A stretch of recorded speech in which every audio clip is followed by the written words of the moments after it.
दिदीबहिनी सबैमा हार्दिक नमस्कार, अभिवादन, लाल सलाम, जय नेपाल।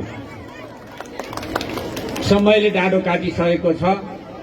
धेरै कुराहरू पूर्ववक्ता साथीहरूले भनि पनि सक्नु भएको छ। गठबन्धनको आवश्यकता आज किन पर्यो भन्ने बारेमा धेरै चर्चा भइसकेको छ। विगतका कुराहरूतिर फर्केर भन्दा पनि अब अगाडि कसरी बढ्ने भन्ने मान्यतामा हामीले एउटा समझदारी सहकार्य गर्ने साझा प्रतिबद्धता गरेका छौं। त्यो साझा प्रतिबद्धता किन गरियो भन्दा रुकुमको विकास, शान्ति र समृद्धिका लागि गरेका छौं। नेताहरू त मिलाएर हामी आएका छौं। म स्थानीय तहका साथीहरूलाई भन्न चाहन्छु, कांग्रेस पार्टीका साथीहरूलाई भन्न चाहन्छु, अब गाउँको समृद्धि र विकासको लागि एकता आवश्यक छ कि छैन विचार गर्नुहोला। अब सहकार्य आवश्यक छ कि छैन विचार गर्नुहोला। त्यसकारणले गठबन्धन बनेको हो। यो गठबन्धन रुकुम जिल्लाको सन्दर्भमा एउटा नयाँ युगको सुरुवात पनि हो। समृद्धिको, विकासको तीव्र एउटा गति प्रदान गर्ने एउटा अभियान पनि हो।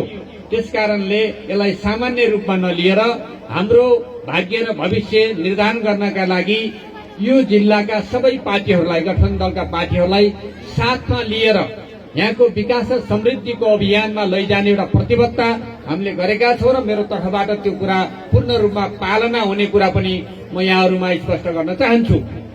अब विकास र समृद्धि कुरा अगाडि बढिरहेको थियो। समस्या कहाँ अल्झिएको छ भने बाटो खन्दै जाँदा 10 मिटर बाटो नपाएर 10 मिटरको बाटो नपाएर बाटै बनिराखेको छैन राजनीतिक कारणले। यही राजनीतिक कारण त्यो बाटो पूरा हुन सकिरहेको छैन। मैले धेरै ठाउँमा देखेको छु। यस्तै कति ठाउँमा कुलो खन्दै जाँदा त्यो कुलो पूरा हुन सकिरहेको छैन। कहीँ खानेपानी ल्याउँदा मूलमा झगडा छ राजनीतिक कारणले। बाटो बनाउँदा बाटोको समस्या, खानेपानी ल्याउँदा खानेपानीको समस्या। यी अब समस्याहरूको समाधान यो गठबन्धनले गर्छ। अब तल विकासको सन्दर्भमा राजनीति गर्ने होइन, त्यसलाई सहकार्य गरेर साझा रूपमा अगाडि बढ्ने प्रतिबद्धता छ। विगतका कुराहरूलाई सबैलाई समाधान गरेर हामी नयाँ ढंगले अगाडि बढ्छौं भन्ने प्रतिबद्धता जो अघि नेपाली कांग्रेसका नेता आदरणीय दादु गोपालजी शाहले भनिसक्नु भएको छ। मानबहादुरजीले यसको आवश्यकता के हो भनेर शानदार रूपमा अघि राख्नु भएको छ। त्यो कुरा दोहोर्याउन अहिले मलाई समय छैन, म दोहोर्याउन चाहदैन। र नेपालको राजनीतिमा मैले गरेको विश्लेषण अघि भनि पनि सक्नु भएको छ। नेपालको राजनीतिक इतिहासमा मैले 15 सालदेखि यहाँसम्मको राजनीतिक इतिहासको विश्लेषण गरेँ र बहुमत ल्याएर 2/3 बहुमत ल्याएर पनि पार्टी सफल नहुनुको पछाडिको कारण के होला भनेर यसो त्यसमाथि विचार गर्दा त्यहाँ जनताको सबै भावना जोडिएको पाएन। त्यहाँ एउटा एकता र तालमेल पाएन। एकले अर्कालाई खुइल्याउने, एकले अर्काको प्रतिस्पर्धीमाथि ठान्ने खालको प्रवृत्ति हावी भयो। त्यसले यो चल्न सकेन। त्यसकारण यो गठबन्धनको संस्कृतिमा सबै भावहरू, सबै विचारहरू, सबै प्रवृत्तिहरू सामेल हुने र त्यसले सबै जनताको सम्बोधन गर्न सक्ने भएको कारणले गठबन्धन आवश्यक भएको एउटा आधारभूत कुरा हो। भने अर्को मुख्य कुरा प्रतिगमनका विरुद्ध संविधानका पक्षधरहरू संविधान निर्माण गर्न, शान्ति प्रक्रिया अगाडि बढाउन र यो सामन्तवादको अन्त गर्न, राजतन्त्रको अन्त गर्न जनयुद्ध जनआन्दोलनका सहयात्रीको रूपमा जसरी हामी अगाडि आएका थियौं, ती सहयात्रीहरू आज फेरि सँगसँगै गएर हामीले प्राप्त गरेका उपलब्धिको रक्षा गर्नुपर्ने आवश्यकता भयो।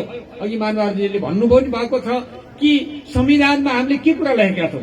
संविधानमा यहाँका दलितहरूमाथि भएको अत्याचार, दलितहरूमाथि भएको विभेद, महिलाहरूमाथि भएको विभेद, बालबालिकाहरूमाथि हुने मतलब समस्याहरू, अपाङ्गताहरूका अधिकारहरू, सबै कुराहरूलाई उल्लेख गरेको छ। ती अधिकारलाई कार्यान्वयन गर्नु छ र गरिब उत्पीडित जनताका अधिकारलाई स्थापित गर्नु छ। स्वास्थ्य, शिक्षा, रोजगार, खाद्य सम्प्रभुता, आवासको अधिकार लगायतका तमाम अधिकार त्यसलाई कार्यान्वयन गर्नु छ। जनताले पाउने कुरा त्यो हो। त्यो कार्यान्वयन गर्नका लागि यो गठबन्धनको आवश्यकता परेको हो। यो गठबन्धन बलियो हुँदा, यो गठबन्धनले सफलता हासिल गर्दा र यो संविधानलाई ती जनता संविधानलाई समाप्त पार्ने भनेको के हो? उपचारको अधिकार, खानेको अधिकार, घर बनाउनेको अधिकार, बोल्नेको अधिकार समाप्त पार्ने कुरा हो। त्यसकारणले त्यसलाई प्रतिगमनलाई असफल पारेर यो अग्रगमनको बाटोमा भनेको यो संविधान अग्रगमन हो। संविधानको कार्यान्वयन गर्ने कुरा मुख्य हो। त्यसका लागि यो गठबन्धनको आवश्यकता हो। यसैबाट सबै पार्टीको, सबै जनताको भविष्य सुन्दर हुन्छ, उज्जवल हुन्छ, सुखी हुन्छ। त्यसकारण यहाँ अहिले के भयो पार्टीगत रूपमा भन्नुपर्छ त्यसो भन्दा त त्यसो भन्दा माओवादी पार्टीले किन नेपाली कांग्रेसलाई ठूलो पार्टी बनाउने भनेर प्रश्न गर्यो भने के गर्ने? नेपाली कांग्रेसका 80, 85, 86 जना अहिले उम्मेदवार छ, माओवादीको 46 जना छ। अनि किन बनाउने त नेपाली कांग्रेसलाई ठूलो भन्यो भने हुन्छ त? गत निर्वाचनमा थियो त ठूलो नेपाली कांग्रेस? थिएन। हामीले त्यो कुरा भन्दैनौँ। हामी के भन्छौँ भने गठबन्धनमा हामीले जो तालमेल गरेका छौँ, जो सहमति गरेका छौँ, त्यो सहमतिलाई कार्यान्वयन गर्छौँ र हामी गठबन्धनलाई जिताउँछौँ। गठबन्धनले यो देशको शासन गर्छ, जनताको सेवा गर्छ र देशको समृद्धि सुशासनको नेतृत्व गर्छ, संविधानको कार्यान्वयन गर्छ। यस अर्थबाट हामीले यो गठबन्धनलाई बलियो बनाउनु छ। यसमा हामी सबै स्पष्ट हुन आवश्यक छ। आज स्पष्ट नहुने भोलि हुनै पर्छ। बेलैमा यसलाई कुरा बुझ्नको लागि म आग्रह गर्न चाहन्छु। गठबन्धनको बारेमा मैले यति नै भने। अब म तपाईहरुको चौथो पटकको एउटा उम्मेदवारको रूपमा तपाईहरुको सामान्यमा छु। तपाईहरुले मलाई प्रश्न गर्नुहोला, तैले 3 पटक के गरिस्? एक पटक त अब दाजुले जित्नुभयो, दाजुले नै गर्नुभयो, त्यो उहाँको जिम्मा भनिसक्नुभयो उहाँले। अब 3 पटक मैले जितेर के गरिस् भनेर भन्नुभयो भने पहिलो 64 को संविधान सभाको निर्वाचन भएपछि मलाई तपाईहरुले दिएको जिम्मेवारी के थियो भने संविधानमा जनताका मुद्दाहरुलाई लेख्नुपर्छ, त्यो कुरा आवाज उठाउनु पर्छ भन्नुभएको थियो। मैले यी स्वास्थ्यका, यी शिक्षाका, यी रोजगारका, यी गरिबका, यी महिलाका, यी दलितका मुद्दाहरू उठाए संविधान सभामा। यो कुरा संविधानमा लेख्नुपर्छ भनेर म लडेँ र त्यो लडाईँमा त्यो संविधान पूरा हुन सकेन। फेरि दोस्रो संविधान सभाको निर्वाचन भयो 70 मा। दोस्रो निर्वाचन संविधान सभाको निर्वाचन तिनै मुद्दालाई लेख्ने कुरामा मैले आफ्नो ठाउँमा निर्णायक भूमिका खेले र त्यो लेखिएको छ। आज त्यो संविधान आज सबको अगाडि छ र यसरी मैले त्यो भूमिका खेलेर अर्कोतिर विकास निर्माणको सन्दर्भमा यहाँहरू हुनुहुन्छ, दाजुहरू हुनुहुन्छ, नेपाली कांग्रेसका नेताहरू हुनुहुन्छ, सबै पार्टीका नेताहरू हुनुहुन्छ। एकीकृत रूपमा विकास योजनाको प्रस्ताव ल्याएर सबै दलहरूसँग बसेर त्यसलाई त्यति बेलाको एलडीओ भरत कुमार शर्मा पनि यहाँ हुनुहुन्छ, उहाँ तपाईहरु चिन्नु पनि हुन्छ, उहाँ हुनुहुन्छ र हामीले त्यो कुरालाई पास गरेर सहमतिमा आज जे कुरा भइरहेको छ, बाटो, खानेपानी, स्कुल लगायतका कुरा जे भइरहेका छन् त्यो कुरालाई हामीले कार्यान्वयन गरेर यहाँसम्म आइपुगेका छौं। र दोस्रो कार्यकालमा, तेस्रो कार्यकालमा अब बाटो लगायतका कुरा त अगाडि बढेका छन्, यी पूर्णतामा जान्छन्, त्यतिले पुग्दैन। अब चाहिँ स्थानीय सरकारलाई बलियो बनाउनु पर्छ र स्थानीय सरकारको निर्वाचन पनि भएको थियो। स्थानीय सरकारको बजेट वृद्धि गर्नुपर्छ, जनताको आर्थिक एउटा रोजगारी वृद्धि गर्नुपर्छ भन्ने उद्देश्यका साथ आज हाम्रा 6 वटा स्थानीय सरकारसँग 17 वटा ठूला उद्योगहरू स्थापना भएका छन्। कोभिडको कारणले तिनलाई केही समस्या पर्यो, हामी त्यसलाई अब सञ्चालन गर्दैछौँ। 17 वटा ठूला उद्योगहरू छन्। ती उद्योगहरूसँग आम किसानलाई तपाईहरुलाई जोड्ने प्रयत्न गरिरहेको छ। तपाईहरुले देख्नु भएको छ बैरागी ठाँटीमा हामी 1 लाख लिटर दुधलाई प्रशोधन गर्ने गरी अहिले तत्काल 40,000 लिटरको एउटा क्षमता भएको दुध डेरी हामी त्यहाँ बनाइरहेका छौं। त्यो निर्माण हुने बित्तिकै तपाईको घरको दुध त्यहाँ जानेछ, तपाईको घरमा दिनदिनै पैसा आउनेछ। तपाईको घरमा मुर्रा भैँसी 10 लिटर, 15 लिटर, 20 लिटर दिने भैँसी आउनेछ। तपाईको घरमा अर्को 20-30 लिटर जाने गाई तपाईहरु ल्याउनु हुनेछ, त्यहाँ दुध पठाउनु हुनेछ, तपाईहरुको घरमा पैसा आउनेछ। यो कुरा जनताको जीवन, जनताको आर्थिक जीवनलाई बदल्नका लागि, तपाईहरुको यहाँ उत्पादन भएका वस्तुहरूलाई बजारसम्म पुर्याउनका लागि कृषि मूल्यहरूको व्यवस्था गरेर त्यहाँसम्म पुर्याउने कुराहरू हुनेछ। त्यसैगरी हामीले यी सबै उद्योगहरूमा जनतालाई जोड्ने, किसानलाई जोड्ने, कृषिलाई जोड्ने कुराहरू अगाडि बढाएका छौं। यसको अहिले व्याख्या गर्ने समय छैन। उदाहरणको लागि एउटा घटना मैले भने, तर यसलाई आम रूपमा हामी जनताको उत्पादन समूहहरू हामीले जो बनाएका छौं, ती समूहहरूलाई राजनीतिकरण भएको थियो। यो त माओवादीले के गर्न आयो भन्ने भएको थियो। अब समाधान भयो। अब माओवादीले होइन, अब सबै गठबन्धनले गर्छ त्यो कुरा। त्यही कुरा सबै गठबन्धनले गर्ने भएको हुनाले सबैलाई समेटेर उत्पादन समूहहरू बनाएर उनीहरूलाई आवश्यक पर्ने सहुलियतपूर्ण ऋण दिएर उत्पादन वृद्धि गरेर सबैको घर घरमा पैसा आउने र आर्थिक वृद्धि हुने, रोजगारी सृष्टि हुने काम हामी अब गर्छौं। त्यो कुरालाई तेस्रो कार्यकालमा मैले यो कुरालाई सुरुवात गर्नका लागि अनुरोध गरे। स्थानीय सरकारहरूले त्यो कुरा अगाडि बढाएको कुरा तपाईलाई थाहा छ। अब हामी प्रभावकारी रूपमा त्यो कुरालाई कार्यान्वयन गर्नेछौँ। जनताको आर्थिक जीवनमा परिवर्तन ल्याउनु आवश्यक छ, गरिबी अन्त्य गर्नु छ। अबको चौथो कार्यकालको कुरा अब त्यो पनि म धेरै नभनौं। चौथो कार्यकालको कुरामा के गर्नलाई त उम्मेदवार भइस् भनेर भन्नुभयो भने मलाई एउटा पत्रकारले सोध्नु भएको थियो, त किन चौथो कार्यकालमा उम्मेदवार किन भएको बार भन्नुहुन्थ्यो। मलाई थाहा छैन, जनताले भने मैले जनताले मागेर भएको हो। म पार्टीले भनेर भएको हो, म मेरो इच्छाले भएको, मलाई छोड्यो भने म छोडिहाल्थेँ। मैले छोड्नलाई कुनै मलाई के अरे आइतबार लाग्दैन। जनताले पनि हो भन्ने, पार्टीले पनि हो भनेर म भएको हो भने मैले जवाब दिएको छु। यो तपाईँहरूले नै बुझ्नुहुन्छ सही हो कि गलत हो। त्यस कारणले अब यो कार्यकालमा गर्ने कुरा के हो त भन्दा पहिलो कुरा म के भन्न चाहन्छु भने तपाईँहरूको एउटा भाइ छोरो, तपाईँको दाइ हो, भाइ हो, अथवा कसैको बाजे पनि होला, नाति पनि होला, त्यही हो। म कोही ठुलो मान्छे होइन, म कुनै के अरे अन्कै कुनै खानदानीय मान्छे होइन। मैले तपाईँहरूसँग नाच्ने, गाउने, तपाईँहरूसँग हिँड्ने, तपाईँहरूसँग डुल्ने, तपाईँहरूसँग हलो जोत्ने, तपाईँहरूसँग भारी बोक्ने जीवन बिताएर आएको मान्छे हुँ म। त्यस कारणले तपाईँहरूकै आफ्नै एउटा भाइ छोरोको रूपमा म छु र मैले तपाईँहरूले मलाई जहाँ पठाउनु हो संविधान बनाउन वा त्यसपछि सरकार सञ्चालन गरेर पठाउनु हो, मैले जनतालाई धोका दिएको छैन, मैले भ्रष्टाचार गरेको छैन। मैले हरेक नीति बनाउँदा, मैले हरेक योजना बनाउँदा प्रत्येक रुखमेली जनताको अनुहार हेरेर, यहाँको आवश्यकता हेरेर, यहाँको गरिबी हेरेर, यहाँको महिलाको समस्या हेरेर, यहाँको दलितको समस्या हेरेर नीति निर्माण गर्ने गरेको छु। ती नीतिहरू नेपाल सरकारका बजेटहरूमा इङ्गित छन्। नेपाल सरकारले त्यो कुरालाई अहिले कार्यान्वयन गरिरहेको छ। त्यसकारणले मैले हरेक कुरा लोड सेडिङ अन्त्य गर्दा पनि रुकुम उज्यालो भन्ने यहाँ तपाईँहरूले सुरु गरेको अभियानलाई लिएर लोड सेडिङ अन्त्य गरेको थिएँ। अहिलेको समृद्धिको कुरा, अहिलेको उत्पादनमुखी अर्थतन्त्रको कुरा पनि रुकुम जिल्लाका जनताले सुरु गरेको अभियानलाई लिएर मैले अगाडि बढाएको छु। त्यसकारणले रुकुमेली जनताको शिरलाई कहिल्यै पनि मैले निहुरिन दिएको छैन। यो रुकुमको, यो गाउँको मान्छे होइन, यहाँ आएर अब अहिलेको शेरबहादुर, सम्मान्य प्रधानमन्त्री शेरबहादुर देउपाको अर्थमन्त्री भएर उहाँको एउटा विश्वास पात्र भएर अर्थमन्त्री चलाएको कुरा सही भएन मान्छेलाई। सही भएन तले राजीनामा दिए भने मैले दिदिएँ राजीनामा। मलाई कोही पदको लोभ थिएन, मैले दिएँ है। ल छानबिन गर, के गर्छौ भने छानबिन गर्दा केही पनि छैन, गरेको केही पनि छैन, फेरि म आएँ। त्यस कारणले कुरा के हो भने जनतालाई धोका दिने, जनतालाई ढाड्ने काम मैले आजसम्म गरेको छैन। अब हाम्रा अहिलेको यो अबको चौथो कार्यकालमा गर्ने कुरा के हो त भन्दाखेरि गठबन्धन दल यहाँ छ। हामीले अस्ति सहमति पनि गरेको छौँ। गठबन्धन दलले के योजना बनाउँछ, मैले केही प्रस्ताव गरेको छु। मैले मेरो प्रतिबद्धता पत्रमा लेखेको छु। बुद्धिजीवी साथीहरू यहाँ हुनुहुन्छ, शिक्षक साथीहरू हुनुहुन्छ, विद्यार्थी भाइ बहिनीहरू यहाँ हुनुहुन्छ, सबै पढिरहेका साथीहरू, तपाईँले त्यो प्रतिबद्धता पत्र एकचोटि पढ्नु होला, एकचोटि पढिदिनु होला, एकचोटि पढाउनु होला, आफ्नो टोलमा छलफल गर्नु होला। भोलि त्यो मलाई समात्ने एउटा, मलाई खबरदारी गर्ने एउटा हतियार तपाईँहरूलाई चाहिन्छ। त्यो भोलि पुरा भएन त्यो काम भने तैँले के गरिस् भने औँला उठाउन पाउनुहुनेछ। त्यो पढिदिनु होला भन्ने कुरा पनि म सँगसँगै राख्न चाहन्छु। जिल्लाको सन्दर्भमा गर्नुपर्ने कुरा के हो भने यी बाटाहरू अहिले जे छन्, यी बाटाहरूलाई स्तर उन्नति गर्नु छ। पुल कतिपय ठाउँ पुल बनाउन बाँकी छ, पुल बनाउनु छ। यी बाटाहरूमा यसलाई स्तर उन्नति गरेर कतिपय पिच गर्ने, कतिलाई स्तर उन्नति गर्ने, यी सबै बाटाहरूलाई 12 महिना चल्ने बनाउनु छ। यो काम हामीले पुरा गर्नु छ। गठबन्धन दलको साझा अब काम हुनेछ। यो केवल उम्मेद्वारका विकास एउटा नेताले गर्ने होइन, मेरो भनाइ छ जनताले गर्ने हो। विकास जनताको नेताको होइन। बाटो देखाउने मात्रै हो, त्यो बाटो म देखाउने छु। गठबन्धन दलले नेतृत्व गर्नेछ। यहाँ यी सडकहरूको स्तर उन्नति हुनेछ।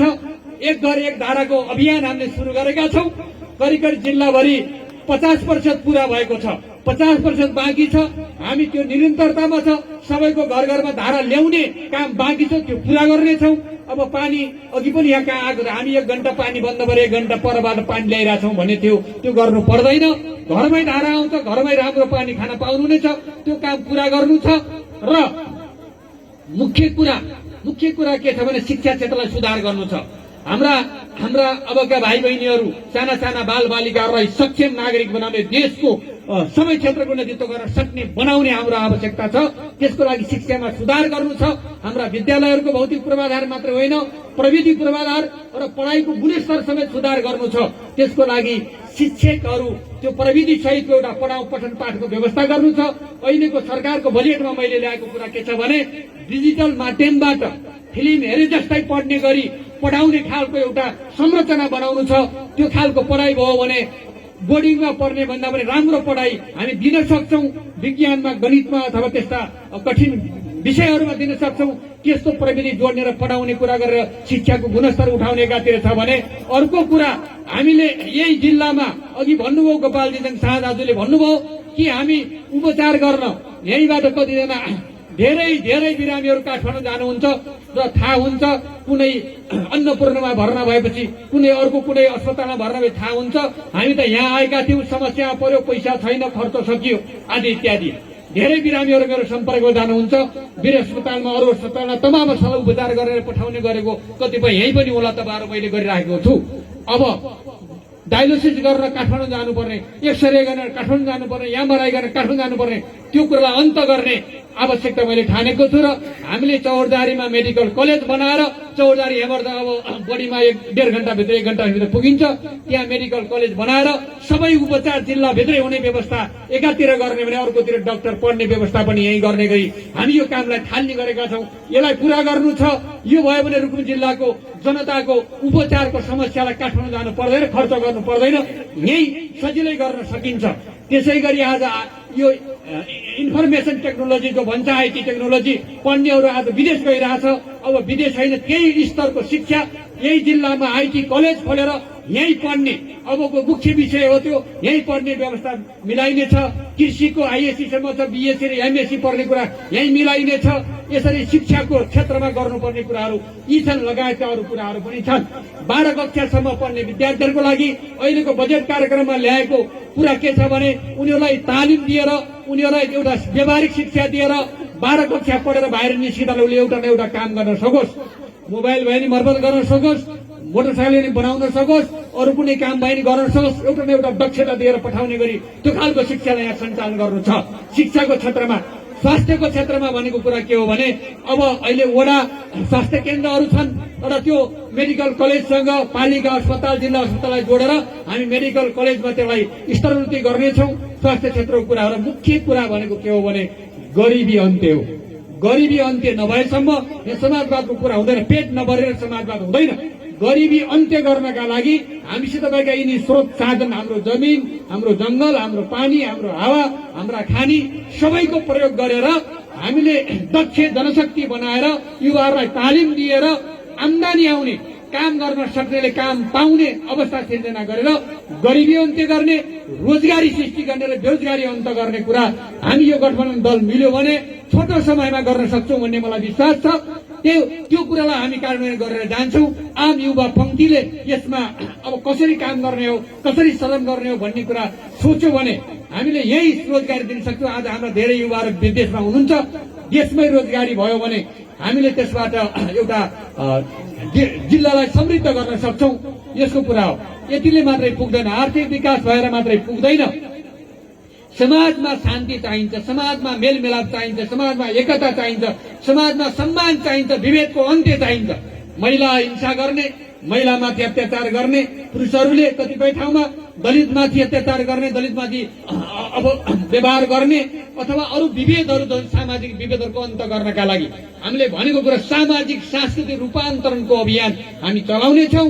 जहाँ समाजमा आएका विकृति विसङ्गतिका विरुद्ध जनताले आवाज उठाउने, त्यसलाई समाधान गर्ने र समाजलाई एकताबद्ध गर्ने, एउटा नयाँ संस्कृतिको विकास गर्ने, हाम्रो यो सांस्कृतिक कला पक्षको सम्बोधन गर्ने, सुशासनको पक्षमा दृढतापूर्वक जनता उभिने नेताहरूलाई, मलाई वा सबै नेताहरूलाई गल्ती गरेमा खबरदारी गर्ने, विरोध गर्न सक्ने जनता बनाउने अर्को कुरा छ। यसरी सामाजिक सांस्कृतिक स्तर वृद्धि गर्दै, आर्थिक क्षमताको वृद्धि गर्दै रुकुम जिल्लालाई सामाजिक न्याय भनेको के हो भने गरिबले पनि खान पाउने होइन, सबैको घर बन्ने, सबैले रोजगारी पाउने, सबैले राज्यले भनेको सबै अधिकार पाउने भनेको सामाजिक न्याय हो। सामाजिक न्यायमा आधारित समाजवाद निर्माण गर्ने कुराको अबको यो कार्यकालमा काम गर्ने हो। त्यो काम गर्ने तपाईहरुले हो, बाटो देखाउने हामीले हो। त्यो हामी कुरा गर्नेछौँ। यही अहिलेको कार्यकालको मुख्य कुरा हो। र यति मात्र यो जिल्लाको कुरा, राष्ट्रिय रूपमा गर्नुपर्ने केही कार्यभारहरू पनि छन् मेरा। राष्ट्रिय रूपमा गर्नुपर्ने कार्यभार के छ भने यो गठबन्धन छ, यो गठबन्धनलाई बलियो बनाएर जाने प्रमुख कार्यभार छ। त्यो भूमिका मैले खेल्नेछु, विगतमा पनि मैले खेलेको छु। र अहिले समाजवाद भनिएको छ। समाजवाद भनेको के हो भने अमूर्त छ।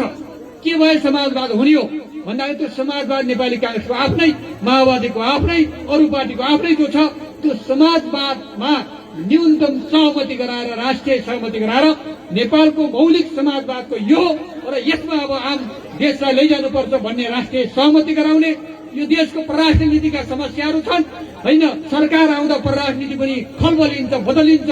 त्यस्तो नभएर त्यसको स्थायित्व हुनुपर्छ। हाम्रो देशको, हाम्रो अहिलेको जहाँ हामी छौँ, उता चाइना छ, उता भारत छ, ठुलो ठुलो अर्थतन्त्र छ, ठुलो जनसङ्ख्या छ, त्यसको बीचमा हामी छौँ। हाम्रो स्वाधीनता, हाम्रो अखण्डता, हाम्रो सार्वभौमिकताको रक्षाको लागि एउटा स्थायी परराष्ट्र नीतिको आवश्यकता छ।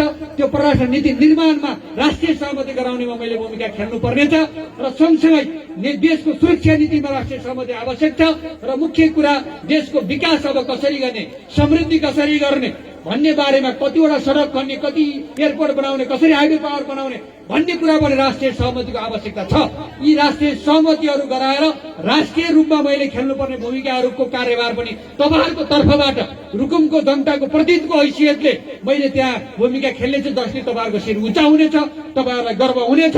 त्यो काम म गर्नेछु भने जिल्लाको विकास र समृद्धि गरिबी अन्त्य गर्ने कुरामा म लाग्नेछु। समय छैन, धेरै कुरा नभनिकन यही अभियान हो, हामीले सुरु गरेका छौँ। यी सुरु गरेका अभियानहरूलाई धेरै स्कुल बनेका छन्, केही भन्न बाँकी छैन, हामी बनाउँछौँ। बाटोहरू सबैतिर तयार भएको छ, स्तरोन्नति गर्छौँ। खानेपानीको कुरा हामी पुरा गर्छौँ। विद्युतको कुरा कतिपय गाउँमा अझ पोल मात्रै छ, कतिपय तार टाँगेको छ, यसलाई पूर्णता दिन्छौँ। लगायतका तमाम कामहरू हामीले गर्नु छ। युवाहरूको लागि रोजगारी र उत्पादनको अभियान हामी सुरु गर्छौँ। उद्योगहरू हामी चलाउँछौँ, अझ उद्योगहरू हामी थप्छौँ। यही कुरा नै हो।